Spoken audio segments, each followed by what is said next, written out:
Here we have a rebuilt Roskamp Model K 9x18 single pair roller mill. This mill is equipped with a 10 horsepower single phase motor. The motor has also been rebuilt. We're going to go over this mill here with you a little bit. Here we are looking at the serial tag. See, machine type roller mill Model K. Serial number is 5351 and it was manufactured in February of 1978. When purchasing a roller mill, the age of the mill is not nearly as important as the diameter of the rolls, because the diameter of the rolls determines how much life is left in the rolls. To check the diameter of the rolls, you simply adjust the rolls so that they are touching and measure the distance from the center of the front roll shaft to the center of the back roll shaft. I have the rolls touching now. Take my tape measure. You can see these are measuring 9 inches. This means that these rolls are like new and have a lot of life left in them and can be recorrugated many times before roll replacement is needed. This mill is equipped with an agitator in the feed hopper. You can see it just past the barnacle magnets there. It is driven off of the front roll here. I have this safety shield removed so that you can see how the agitator is driven. It will go back on before the mill goes out. The gap or the space between the rolls is adjusted with this handle here. You lock it into position with this one here. Right now I have it loose. You can see that it moves the back roll in and out with the help of this camshaft here in front. You can see your key. Right now the two rolls are closest together. They're actually touching. And then you can adjust them apart. And then lock it into position with this handle here.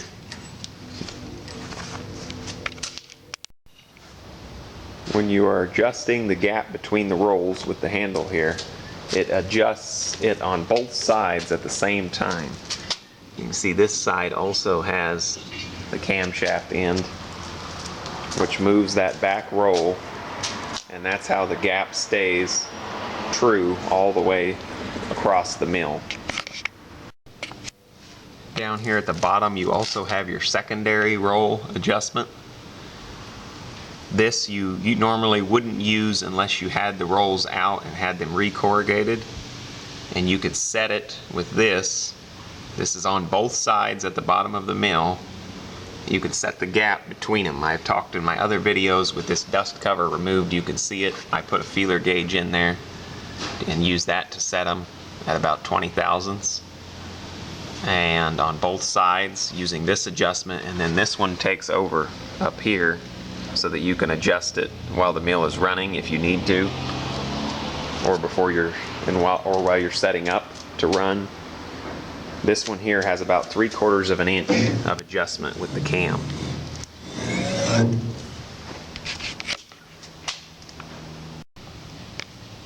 Here I have the roll cover removed. This mill is equipped with solid white iron rolls. They are solid all the way to the shaft. It has 15 grooves per inch at a 2-inch spiral. These rolls are very sharp and ready to go to work.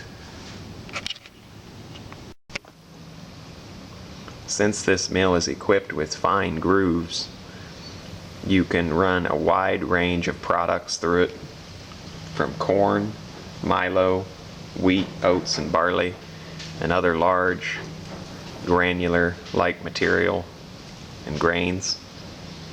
On corn and milo it'll do around 200 bushels per hour, and it will do around 100 bushels per hour on wheat, oats, and barley. This mill is equipped with roll scrapers. You can see it here at the bottom of this roll. It's across the entire width of the roll.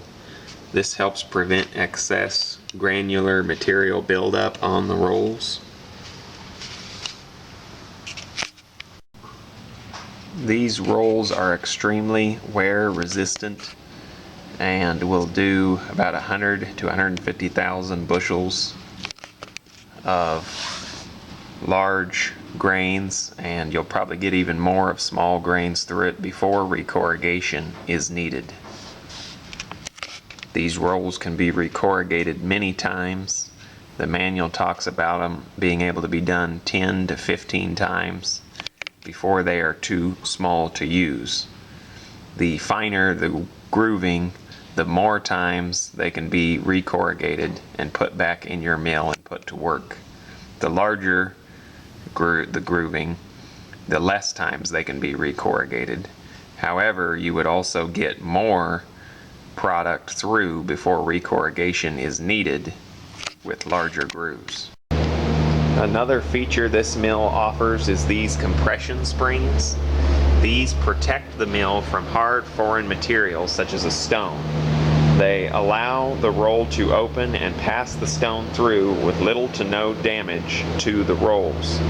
It is important not to run these too tight or they will not open as they should and damage could occur to the rolls. I like to set my compression springs at about 4.5 inches on both sides. This mill is equipped with a internal feed gate. I don't know if you can see it down there.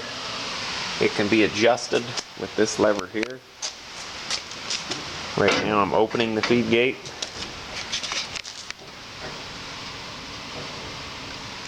And then this would be closing the feed gate.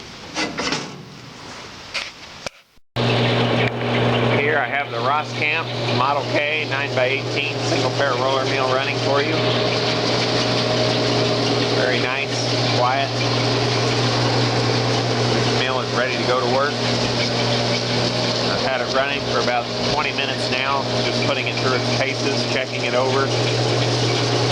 Everything is functioning as intended. Very nice mill.